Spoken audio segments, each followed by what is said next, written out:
¿Qué tal? Muy buenas tardes, muy buenos días a donde quiera que ustedes nos estén viendo. Muchísimas gracias por estar nuevamente en este espacio conmigo. Nuevamente tengo yo la satisfacción y el honor de que en esta grabación nos va a acompañar el maestro Basilio Cot. Como recordarán, bueno, déjenme aquí agregar al maestro. Maestro, muchísimas gracias nuevamente por estar en esta conversación con usted. Don Carlos, siempre es un gusto colaborar con usted, hombre. Muy gentil. Bueno, y para las personas que todavía no te conocen, me gustaría simplemente comentarles que tú te dedicas a la academia en una importante universidad del norte de México. Y bueno, pues prácticamente ya con 50 años también en esta temática de los UIP. Así es que, pero antes de que pasemos a la conversación, maestro Cot, eh, por favor, extérnanos dónde las personas pueden encontrar tus programas, lo que tú escribes. Sí, con mucho gusto, don Carlos. Mire, yo tengo dos redes sociales que son las que ahorita más frecuentemente estoy utilizando. Igual hay que recordar que esto lo hago en mi tiempo libre y luego a veces el trabajo me absorbe un poco. Quisiera compartir más, pero luego no hay mucho tiempo. Mi Facebook es Basilio Armando Cot. Así está, así lo pueden buscar, Basilio Armando Cot. Y mi canal de YouTube se llama Basilio Cot nada más. Es ahí donde me pueden encontrar. Ya en mi canal de YouTube tengo alrededor de 80 videos. La mayoría de ellos tienen que ver con las historias que para mí han resistido el paso del tiempo y notas importantes. El otro día le comentaba a usted que creo que es un legado en mi canal, todas las notas de cómo se han venido dando el proceso de divulgación en Estados Unidos, que va así como una crónica, ahí lo tengo en diferentes videos, y bueno, es parte de mi satisfacción personal al respecto, ¿no? No, y muy valiosas para todas las personas aquí en México que están interesadas sobre precisamente estos eventos que han ocurrido en Estados Unidos, porque, bueno, una ventaja es que están en español y ya nos los das digerido completamente. Así es que muy valioso esos materiales. A la orden, ahí están disponibles y bueno, conforme vaya teniendo un poquito más de tiempo, podré ir abundando pues en todo lo que se está dando en Estados Unidos, que ahorita, precisamente en estos meses previos al cierre de año en Estados Unidos, hay notas verdaderamente relevantes, independientemente de la publicación del libro de Lou Elizondo. Por ahí le compartí una publicación de una de las fuentes que sigo, en donde se anuncian que vienen dos audiencias públicas en el Congreso, una en el Senado y otra en la Cámara de Representantes, pero si gusta luego platicamos al respecto. Por supuesto que sí, maestro Cot. Bueno, mira, para iniciar esta conversación, déjame pues presentar, ¿verdad? El famoso libro que está en circulación.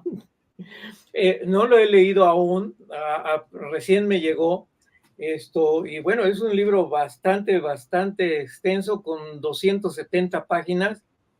Ahorita estoy escudriñando exclusivamente el libro, pero en el capítulo 11 que titula Elizondo, eh, el capítulo 11 se refiere a los restos biológicos que se han tenido de estos UIP. Y quiero nada más mencionar para pasar a los temas que vamos a conversar, maestro, que nos vas a hacer favor de comentar. A mí me llamó mucho la atención porque, bueno, menciona aquí que de las fuentes creíbles y desde luego aquellas que en su oficina conoció, la TIP, le dijeron de algunos estrellamientos históricos y de los cuales se habían recuperado cuerpos, aparte del de Roswell. Y dentro de los significativos de esas recuperaciones de cuerpos no humanos, señala el que ocurrió en diciembre de 1950 en Ciudad Acuña, México, cerca de Río Grande, bueno, que para nosotros es el Río Bravo, en la ciudad del Río, que es ya de la parte de Estados Unidos, en Texas. Te voy a presentar por ahí, ya la tienes en tus manos, una lista de el por qué se caen los ovnis, porque mucha gente me ha preguntado y me dice, bueno, si tienen una tecnología tan avanzada, distinta a la que tenemos, ¿por qué es que se estrellan, se caen, etcétera? Y yo quisiera que tú me comentaras con los conocimientos que tienes esos puntos, porque precisamente es para que a estas personas que me han platicado tengan un abanico de posibilidades de que, bueno, pues no solamente los aviones se estrellan aquí, ¿verdad? Sino también esas naves interestelares. Entonces, yo te voy a leer esos puntos y si me haces favor de dar tus comentarios, te lo voy a agradecer. Mira, el primer punto es descompostura interna tecnológica de los mismos UAP. ¿Qué validez le das a esta afirmación? Sí, por supuesto que es muy válido, don Carlos. Mire, cualquier tipo de tecnología en general en algún momento puede fallar, ¿sí? Y si estamos hablando de que tenemos muchos años, décadas, probablemente siglos, con esta presencia de este fenómeno aquí en nuestro planeta, pues la verdad es que no me sorprende para nada que de pronto hay algunos que por alguna razón descomponen y caen o ya no se pueden utilizar, ¿no? En ese contexto, hay que recordar, si usted me permite hacer una referencia a la entrevista que tuvimos recientemente, que usted me ha hecho un gran favor de interesarse en mí, platicábamos acerca de la manera en que los sistemas de propulsión que tienen estos aparatos aparentemente, recordará que hablamos de la burbuja Warp y estos temas de los materiales radioactivos, cómo hacían combinación con el fuselaje, con aleaciones muy particulares y cómo con frecuencias funcionaban y creaban esta burbuja Warp que contraes el espacio-tiempo enfrente y lo expandes por atrás y avanzas, ¿no? Entonces, obviamente esto es algo complejo. Esto es algo complejo y requiere, por ejemplo, el material radioactivo es algo delicado. Hay muchas razones por las que de pronto este tipo de elementos pudieran tener algún tipo de, no sé, imagínese usted a lo mejor una falta de impulso radioactivo o que fallara la aleación en algún momento por alguna razón y que obviamente eso provocara que no hubiera un funcionamiento continuo. Evidentemente esto provocaría que de alguna u otra manera el ovni pudiera caer. Si de pronto, como por ahí en el libro de Imminent, Lou Elizondo nos platica acerca de Roswell, que decía que aparentemente hubo una caída de dos objetos, pero uno se fue volando y el otro se quedó estrellado. Pues el que se fue volando la libró. O sea, se recuperó y se fue. Pero el otro no, el otro quedó en tierra, ¿no? Y fue recuperado. Entonces, por supuesto que la falla tecnológica es válida, y la verdad es que hay unos juicios tan simplistas en internet, don Carlos, que la verdad es que molestan, porque hay gente que dice, no, hombre, pues se supone que vienen desde planetas muy lejanos y vienen aquí a la Tierra y se descomponen, pues ¿qué cosa es? O sea, como si fuera un argumento en contra de la credibilidad de este fenómeno, ¿no? Cuando realmente sabemos, por un lado, que la gente que habla en ese sentido habla desde la ignorancia, porque cualquiera puede leer hoy día que los denunciantes están hablando de que no necesariamente vienen de otro planeta, para empezar, ¿sí? También le han hablado de que hay dos tipos de naves, unas que pueden ir en viajes interplanetarios, con toda esta tecnología de la burbuja Warp, etcétera, pero que otros son para navegar aquí en la atmósfera nada más, en los medios que tenemos nosotros aquí en el planeta, ¿no? El espacio circundante, la atmósfera, el mar, etcétera, y que evidentemente tienen diferencias en cuanto a, pues a sus características físicas de control de vuelo, de sustentabilidad y propulsión, etcétera, ¿no? Entonces, ojo con esto, una de las personas que habló de este tema fue James Lacatski. James Lacatski, junto con Colm Kelleher y George Knapp, hicieron 2 libros de Skinwalker Ranch, ¿sí? y hay una cita que fue autorizada por el Pentágono para ser publicada precisamente en uno de esos libros, en donde Lakatsky se refiere a un ovni como diciendo, oye, ¿esto puede volar de un planeta a otro o es algo que se hizo para volar nada más aquí en el planeta? Entonces, hay fuentes muy, muy creíbles en ese sentido. Es tecnología, don Carlos, y como cualquier tipo de tecnología, las cosas pues, pueden no funcionar correctamente, ¿no? Sí. Bien, vámonos a la segunda posibilidad. Y aquí yo señalo, bajo la premisa que los ocupantes de estos UAP son mortales, son por lo tanto susceptibles de cometer un error, independientemente, nuevamente, que están muy adelantados de nosotros. Sí, aquí déjeme hacerle unas referencias con base en lo que dicen las fuentes en Estados Unidos, ¿sí? Yo me iría más allá de eso, don Carlos. Yo le diría que se dicen entre los denunciantes que los ocupantes de los ovnis no solo son mortales, sino son desechables. ¿Sí? ¿De qué se habla? Se habla de que estos seres que están tripulando los ovnis no son propiamente la NHI, o sea, la inteligencia no humana, sino que son, si usted me entiende el punto, son como marionetas que alguien está manipulando desde otra parte y que son los que mandan como intermediarios para que interactúen con los seres humanos. Aparentemente estos biológicos que están en estos ovnis, que tripulan estos ovnis, pues son como híbridos que tienen una parte tecnológica y una parte biológica y que son impresos en impresoras 3D, más o menos. Por ahí va lo que se dice, ¿no? Evidentemente, por eso, cuando un ovni de pronto se estrella y hay seres biológicos que quedan vivos, que por ahí lo comentaron los denunciantes en algún momento, nadie viene a ayudarlos, nadie viene a rescatarlos. Son escasas las historias en las que de pronto un ovni es estrellado y aparece otro para apoyarle.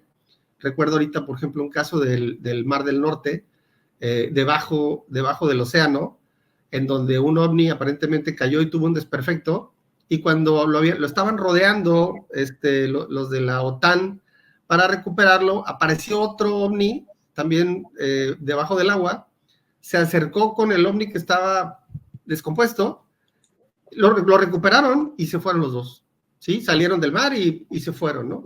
Por ahí están las historias en internet, ¿no? En alguna de las fuentes.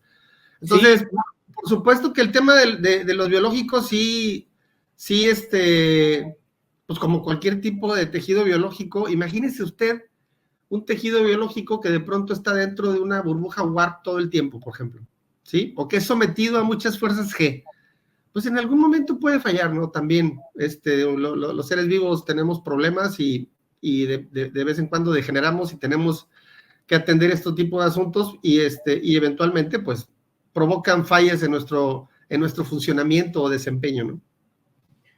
Sí, mira, ahí precisamente de lo que me acabas de comentar y la introducción que yo hice de unos cuantos renglones del libro, precisamente menciona lo que nos dijiste, que, bueno, aquí en el caso de este capítulo, menciona Elizondo, que cuando se hicieron las autopsias, o en particular los reportes de autopsia, los médicos revelaron que ni eran humanos totalmente, ni eran autómatas o robot, sino que era una mezcla. Entonces, porque dice que cuando abrieron aquí en el libro, ¿no? En la página 114, dice que cuando abrieron el cerebro, que no está formado como nosotros con las circunvoluciones que tiene nuestro cerebro, sino que era una masa nada más, ¿no? Lo que sería el equivalente a nuestro cerebro, ¿no? Lo que me llamó la atención aquí en este capítulo es que dice Elizondo que estos están referidos por algunos ufólogos como autómatas o robots, pero de los pleyadianos, ¿no? O sea, de los seres estos güeros. Y la mayoría de lo que yo he leído es que estos de parte de contactados, ¿no? También aquí en México me han dicho que es los grises, refiriéndonos en particular a los grises, están bajo las órdenes de los reptiloides, ¿no? Entonces, bueno, aquí hay dos situaciones que quién sabe cuál sea la verdadera, pero bueno, seguimos con la siguiente. Mira, me voy ahora al punto 4, que yo estipulo: daños causados por armas convencionales usadas por aviones terrestres. Hay referencias de disparos contra ovnis derribados. ¿Qué nos puedes decir a este respecto?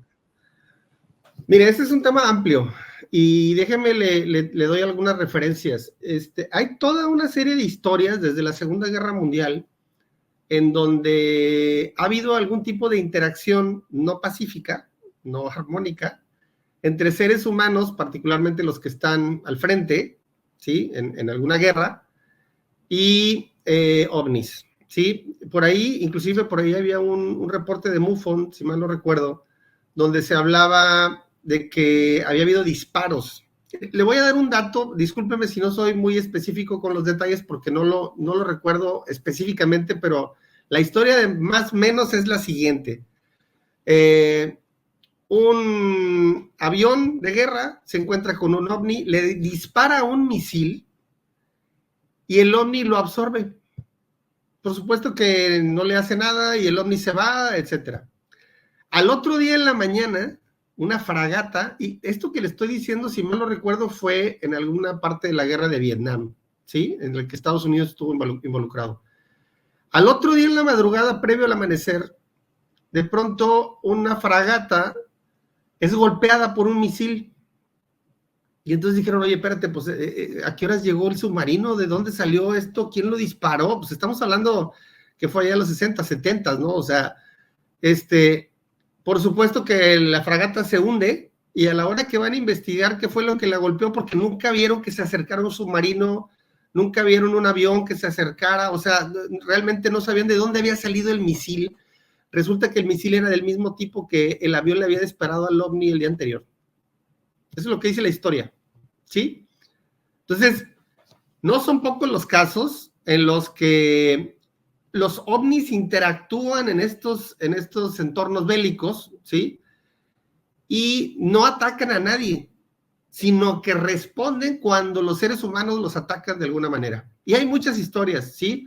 Recuerdo ahorita algunos soldados que fueron, literalmente, pues como desintegrados, ¿verdad? Con algunos rayos que emitían estos ovnis, algunos otros afectados desde el punto de vista de vómitos, mareos, completamente inutilizados e incapacitados. Entonces, no son pocos los casos en los que de pronto los ovnis han respondido a ataques humanos, ¿sí? Entonces, yo le podría decir que no son pocas las veces que yo he leído de las fuentes confiables y creíbles que siguen a Estados Unidos, que la orden que existe, ojo con esto, la orden superior que existe en las fuerzas militares es no los ataques. O sea, si los ves, pues acércate a ver qué rollo es lo que sea, pero no los ataques. ¿Por qué? Porque puede ser, se te puede revertir en contra el impulso que tú mandes y la fuerza destructiva. Entonces mejor déjalos. O sea, si no hacen nada en particular que te estén afectando, ahí déjalos, ¿verdad? Y para muestra le doy un ejemplo. Cuando fueron estos incidentes de 2014 y 2015 en la costa del Atlántico, frente a Virginia y frente a Florida, en donde el teniente Ryan Graves estaba al mando de un escuadrón de élite de ahí en el USS Roosevelt, que estaban haciendo entrenamientos, los ovnis interferían casi todos los días en sus prácticas, y eso lo dijo él bajo juramento en la audiencia del año pasado. Todos los días interferían. Ellos tienen sus estrategias de cuando van a volar a una zona en particular, les dan una altitud y unas coordenadas específicas. Y ellos tienen que entrar al área en donde van a hacer sus ejercicios, ¿sí? Donde van a practicar y entrenar todos estos movimientos que luego les funcionan mucho en tiempos de guerra. Exactamente en esa altitud y en esas coordenadas había un ovni fijo en el cielo. Y entonces ellos checaban, oye, ¿qué hago con esto? O sea, no puedo pasar por ahí. Mándame un ajuste o qué hago, ¿verdad? Porque esta cosa está ahí parada y me está interfiriendo en mi entrada al área de práctica. ¿Qué hago? Entonces, oye, ¿sabes qué? Pues desvíate, déjame, te doy otra ubicación para que puedas practicar. O sea, fíjese usted el tamaño del problema para los norteamericanos. Acaba de salir un artículo buenísimo en The Hill, allá en Estados Unidos, Christopher, Marik von Rennenkampf, habla acerca de estas incursiones de orbes y de naves nodrizas sobre Langley, Virginia, que ya sabemos que es una base aérea, que es una base aérea muy sensible, está cerca de la bahía de Chesapeake, donde están la mitad de los portaaviones nucleares de la flota norteamericana y está cerca de instalaciones del FBI, de la Fuerza Aérea, de la Armada, perdón, de la US Army, y es la antesala de la capital Washington, D.C. Bueno, pues han tenido varias incursiones. Hay que recordar que en una de ellas prefirieron reubicar todos los F-22 que estaban aterrizados en tierra en la base, porque les daba miedo que los ovnis fueran, lo que ellos les llaman drones, los fueran a atacar, porque cuando un F-22 o cualquier tipo de avión caza militar está en tierra, es cuando es más vulnerable, ¿sí? En el aire pues todavía se puede defender, pero en tierra es como cualquier coche que está ahí estacionado, van y lo truenan, ¿verdad? Sin problema. Entonces, ¿qué hicieron estos cuates? Les recuerdo que en Estados Unidos por lo menos tienen como 6 o 7 sistemas antidrones, que si pulsos electromagnéticos, que si sónicos, que si láseres, que si radiaciones, etcétera. Y la realidad es que ninguno de ellos ha funcionado con esos orbes. Los orbes se han ido impunemente. ¿Por qué? Porque no hay nada que puedan hacer al respecto, ¿sí? Entonces, en ese contexto, ¿sí? Yo le diría que sí, efectivamente puede haber habido casos. Hay que recordar que Rose Coulthard dijo que los objetos que se derribaron recientemente en Estados Unidos por aviones cazas F-22, uno de ellos lo derribaron en Alaska, allá en el mar, que era un objeto anómalo, dijo, ¿sí? El detalle aquí, que es un misterio, es si lo derribaron, ¿cómo es que no lo recuperaron? O sea, o lo derribaron o no lo derribaron, ¿sí? Aquí el punto es que lo más seguro es que si le hayan disparado o algo por el estilo, pero no necesariamente pudieron hacer algo al respecto para dañarlo.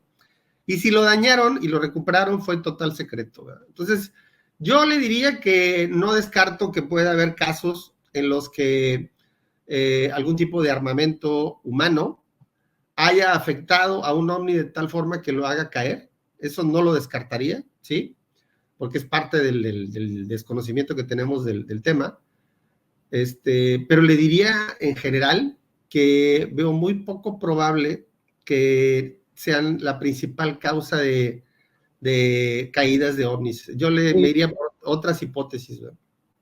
Bien, que te mencionaba que el punto 5 y punto 6, esto nos lo acabas precisamente de explicar, entonces me voy a saltar al punto 7. Okay. Y el punto 7 se refiere a guerras interestelares. Recuerda que por ahí, ahora sí, nuevamente. Sí, ya. Perfecto. Recuerda que por ahí hay un video de un transbordador espacial que se filmó en septiembre de 1991, donde un UIP dispara un flash o rayo, no, quién sabe qué sería, a otro UIP que se encuentra a una distancia bastante larga, pero antes de que ese rayo de luz o flash toque a ese otro UIP, este sale disparado. Entonces, aquí la cuestión es de que en la Tierra exista de repente una guerra entre pues, distintos orígenes, distintas especies. ¿Cómo ves este punto? Pues es muy válido, ¿eh? Yo vi ese video y yo le diría, por ejemplo, algo muy destacable de ese video es que cuando el ovni que está circunvolando la órbita terrestre, cuando se ve el flashazo que va a salir el disparo desde abajo, desde la Tierra, el ovni hace un giro, o sea, va avanzando lentamente así y luego de pronto hace así, o sea, en un ángulo cerrado completamente acelera y se pierde y se aleja de la Tierra. Eso es algo sorprendente, ¿verdad? Yo no recuerdo ahorita ninguna nave humana que pueda hacer algo al respecto, por supuesto, mucho menos un meteorito o un asteroide o algo por el estilo, ¿no? Entonces, yo no descartaría eso porque en la historia, sí, de hecho en Estados Unidos hay una expresión que se llama dogfight, ¿sí? Que se traduce como pelea de perros, que se refiere a cuando dos aviones en la guerra, dos aviones se encuentran entre sí. Lo hemos visto en películas como Top Gun, por ejemplo, en donde se ponen a dar vueltas y se tratan de esquivar y tratan de ganarse la posición para apuntarle al otro, etcétera. A eso le llaman dogfight, o sea, pelea de perros. Entonces, no son pocas las historias. Recuerdo ahorita una de un pueblito que se llama Farmington, ¿sí? En donde era toda una armada, había más de 100 naves en el cielo, algunas de ellas se describen que iban así, a toda velocidad, y luego cuando iban a chocar, se iban así. O sea, se movían hacia un lado diferente. Yo no descartaría eso porque no son pocas las fuentes que hablan de que hay diferentes especies interactuando aquí en el planeta. No todas tienen diferentes tipos de intencionalidad, no sabemos realmente cuál es su agenda, ¿sí? Eso no lo sabemos, pero lo que sí sabemos es que de acuerdo a sus propósitos, que pueden ser diferentes, tienen diferentes maneras de afectarnos, ¿sí? Y en ese contexto, pues seguramente también se afectan entre ellos. Y esto podría ser una causa por la que algunos ovnis han caído cuando nadie de los humanos ha hecho nada al respecto, simple y sencillamente aparecieron ahí, ¿verdad? Estrellados. Entonces seguramente pudiera haber habido algún tipo de intercambio entre ovnis, entre diferentes especies, que pues una le ganó a la otra, ¿verdad? Y eso provocó que el que perdió, cayera. Eso es algo que es válido, es una hipótesis válida, creo yo.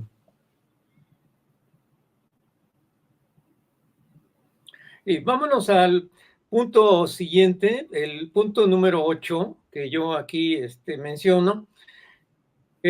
Quitando la hipótesis extraterrestre, al ser procedentes de otra dimensión, tienen fallas al regresar a su dimensión o interdimensionalidad.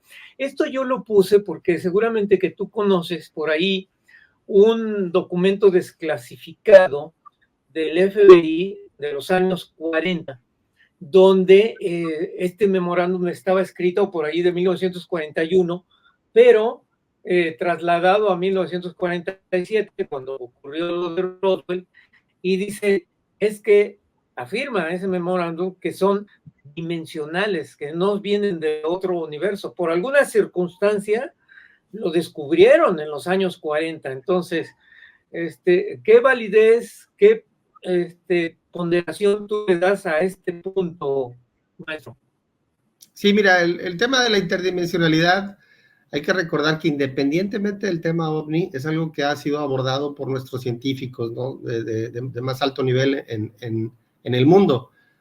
La ciencia humana se ha adentrado a identificar que pueden existir otras dimensiones, inclusive ha habido diferentes tipos de explicaciones al respecto, y con las otras dimensiones, pues aparecen otros fenómenos relacionados, como lo pueden ser los portales, por ejemplo.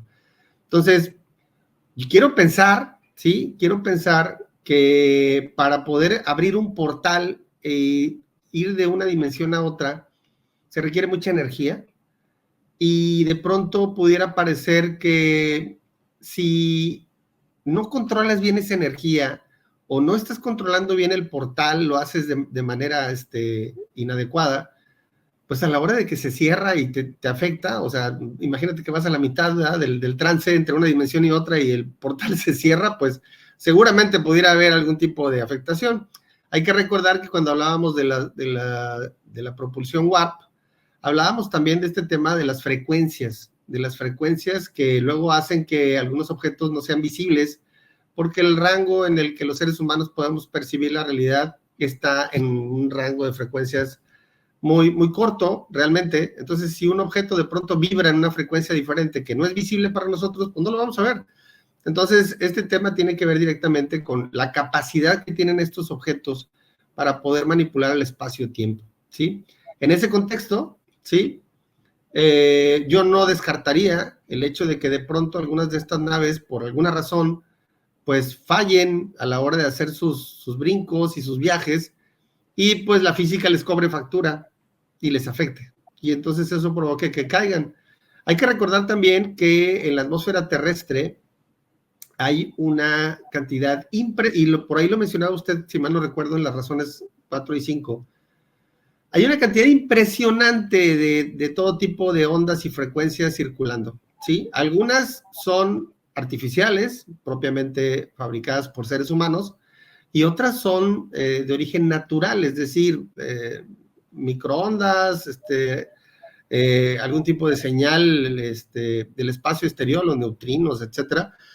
Todo esto de alguna u otra manera puede terminar afectando si se combinan, ¿sí? Que de hecho algunas explicaciones que se han dado, por ejemplo, hay que recordar que una de las razones por las que aparentemente también había habido accidentes aéreos de ovnis en Nuevo México, era porque precisamente en White Sands, en donde se hicieron las primeras pruebas en julio del 45, las primeras pruebas atómicas, precisamente se habían creado un triángulo de radares muy potentes para estar vigilando el espacio aéreo y que no fuera a haber alguien que estuviera ahí monitoreando lo que hacían ellos, lo que hacían los gringos en secreto, ¿verdad?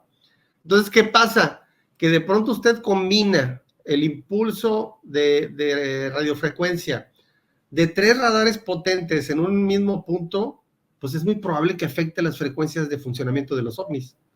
Esto yo no lo descartaría tampoco, ¿no? Entonces, todo esto tiene que ver directamente con el hecho de que de pronto se producen fallas en las estrategias tanto de propulsión como de sustentación de estos objetos, ¿no? Sí, me voy al siguiente punto y precisamente ahí es donde pues es lo que tenemos en estos momentos derivado del año pasado de lo que David Grush dijo, porque el punto número 10 yo lo conceptualizo de esta manera, el que pues razas benefactoras estrellen sus naves para el avance de la humanidad, incluso los dejen ahí intactos, porque recuerda que David Grush dijo que existen naves intactas recuperadas. ¿Cómo explicar esta situación desde tu punto de vista, maestro? Sí, bueno, por ahí creo que, si mal no recuerdo, en el promo hablábamos Adelante, por favor. Sí, en el promo hablábamos acerca de que de pronto pudieran existir razones científicas de una ciencia no humana, de la inteligencia no humana, para allegarnos tecnología de vanguardia que ellos poseen para ver qué nos permite nuestra inteligencia primitiva hacer al respecto con esa tecnología, ¿sí? Por ahí yo le hablaba de que si le hacíamos llegar un smartphone a Leonardo da Vinci, pues si nunca iba a saber que era el internet, ni que eran los chips, ni que era un monitor con imágenes, etcétera, difícilmente podía hacer algo al respecto. Entonces, pudiera parecer una prueba, ¿sí? De parte de esta inteligencia no humana, decir, oye, a ver, mándales una nave o regálales una nave a ver qué hacen con ella, a ver qué identifican de conocimiento detrás del funcionamiento de nuestras naves, a ver qué tan avanzado está el grado de evolución de su inteligencia, ¿no? Esa es la explicación que yo les he escuchado a las fuentes, ¿sí? Ahora, si me permite hacer una acotación, don Carlos, fíjese que yo recuerdo, en algún momento lo comentamos, que el libro de Lou Elizondo era una persona que estaba muy entrenada en temas de inteligencia y contrainteligencia, ¿sí? Él sabía que a la hora de poner muchas cosas en su libro, sí, pues el Pentágono lo censuraría, ¿sí? Entonces, ¿qué es lo que hizo Lou Elizondo desde mi perspectiva y validada por algunas de las personas que yo he seguido, Rose Colhart, por ejemplo, que decían, oye, voy a escribir el libro desde un punto de vista de historias y diálogos, ¿sí? Que dejen entrever que lo que está detrás es verdadero, pero que no lo revele directamente. Le voy a poner un ejemplo muy simplista a propósito de académicos, ¿verdad? Imagínese usted que de pronto tiene la oportunidad de sacar un anuncio en el periódico para promover una carrera de su universidad. Entonces yo digo, no, pues tengo 2 opciones. En una, pues saco un anuncio que diga, en mi universidad tenemos una carrera de administración. Ah, ok, ya estoy enterado, ¿verdad? Pero en el otro, yo puedo decir, los alumnos de la carrera de administración organizaron un congreso en mi universidad.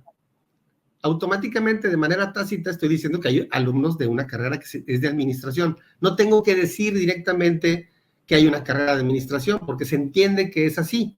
El libro de Luis Elizondo está redactado de esa forma. Usted debe de leer entre líneas lo que está diciendo para entender que lo que está detrás es verdadero.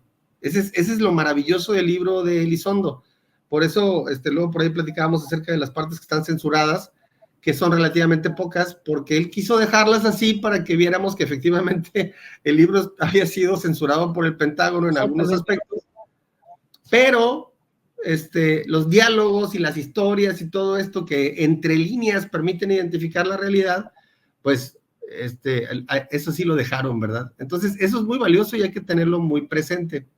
Ahora, esto a diferencia, que por ahí también platicábamos usted y yo acerca de las diferencias que hay en este proceso actual y el proceso que se dio en la época de Ruppel y de Quijo, etcétera, Corso, etcétera. En aquella época se hablaba de extraterrestres, no se hablaba de interdimensionalidad como tal, los denunciantes. Este documento del FBI y Jacques Vallée son los únicos que hablaban de interdimensionalidad en aquella época, estoy hablando de los 70s. Entonces, el hecho de que ahora nos estemos enterando, ¿sí?, por los denunciantes, que estos ovnis, uno, vienen tripulados por híbridos, ¿sí?, que pueden ser desechables porque se producen en serie. Dos, que tienen características de interdimensionalidad o que su tecnología le permite aparentar que son interdimensionales, ¿sí? Y que inclusive hay naves que se han dejado abandonadas intactas para algún propósito de ellos.